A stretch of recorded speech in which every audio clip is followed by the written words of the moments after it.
In the far reaches of the galaxy, where stars burn cold and alien civilizations stretch across the cosmos, the name of humanity carried a weight that was known to all. Not for their technology, not for their advanced military might, but for something far more terrifying, something no alien race had ever anticipated. It all started when the Galactic War Council, the interstellar organization tasked with maintaining peace, imposed a ban on humanity's involvement in the ongoing galactic war. They had their reasons. Well, at least they thought they did. Humanity was seen as primitive, not capable of matching the technological and strategic prowess of the advanced civilizations that had fought for eons. The Council was adamant that humans had no place in the grand scheme of galactic politics. And so, they banned humanity from all conflicts, assuming that Earth's primitive nature would ensure its irrelevance. But the truth, the real reason, was far darker and more terrifying than anyone could have imagined. The first signs came from the outer edges of known space, where a small human colony had been attacked by the Zothar Empire, a race known for their ruthless efficiency in war. The Zothar, with their bioengineered warriors and immense starships, thought nothing of launching an attack on a planet so far from the center of galactic power. They considered it a simple military exercise. However, the Zothar had made a grave mistake. The humans, unassuming in their apparent lack of advanced weaponry, had something far more lethal than their arsenal, something that no one, not even the mighty Zothar, could have predicted.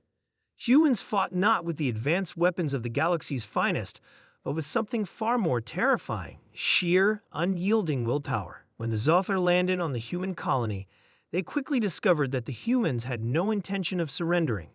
The small band of defenders, mostly civilians with little to no training, fought back with a ferocity that struck fear into the hearts of the Zothar invaders. It wasn't just the humans' tenacity that made them formidable, it was their unpredictability. In battle, the humans fought in ways that no strategist, no warlord could ever anticipate. They used their environment, adapted to the situation, and, above all, they never, ever gave up. The Zothar's elite soldiers fell one by one. No matter how advanced their weapons or how powerful their warriors, they couldn't handle the humans' resolve. The invaders who survived the battle would tell stories for millennia of how the humans, despite being outgunned and outnumbered, had fought like wild animals, relentless, savage, and cunning. The Zothar were forced to retreat, leaving the human colony untouched. But that wasn't the end of the story. The Galactic War Council, observing from afar, watched in disbelief. Their intelligence on humanity had been based on outdated, shallow assumptions. They had never anticipated the raw, unpredictable nature of human warfare. The ban on humans was swift and brutal. The Galactic War Council issued a decree that humans were forbidden from all future conflicts, not because they feared humanity's lack of technology, but because they feared the uncontrollable force that humanity represented, a force that couldn't be calculated, predicted, or subdued. The Council had been wrong. It wasn't that humanity couldn't fight. It was that humanity would fight, no matter the odds. They would fight when all seemed lost. They would fight with their hearts, their souls, their very survival on the line. And most terrifying of all, they would win. The ban didn't end the threat. In fact, it only made the situation worse.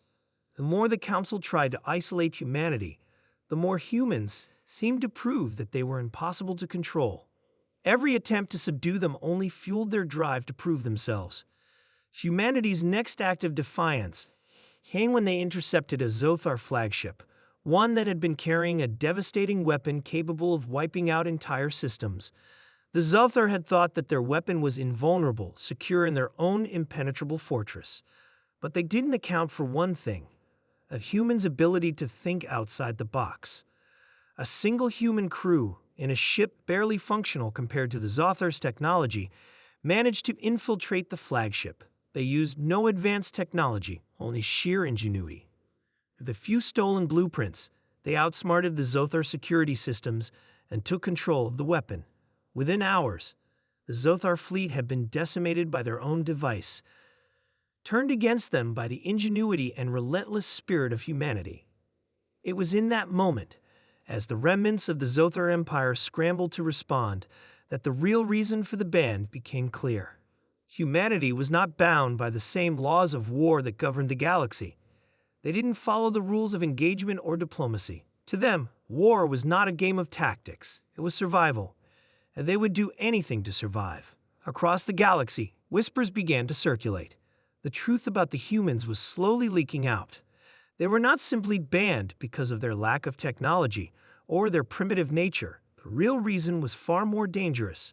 Humanity was a force that couldn't be contained, a wild card in a game of carefully calculated power. They had no fear, no limit to their desperation, and no hesitation in pushing the boundaries of what was possible. The ban on humans wasn't just a political decision. It was a warning to every alien race in the galaxy. The Council feared what would happen if humanity was allowed to join the war. They feared that if humans were unleashed, the balance of power would forever shift. They feared that humanity would become the most powerful force the galaxy had ever known. Not because of their weapons, but because of their undying spirit and their unbreakable will to fight. And that was why humanity was banned from the Galactic War, because if they were ever truly unleashed, the galaxy would never be the same again. The real reason humans were banned wasn't about what they could destroy, it was about what they could build.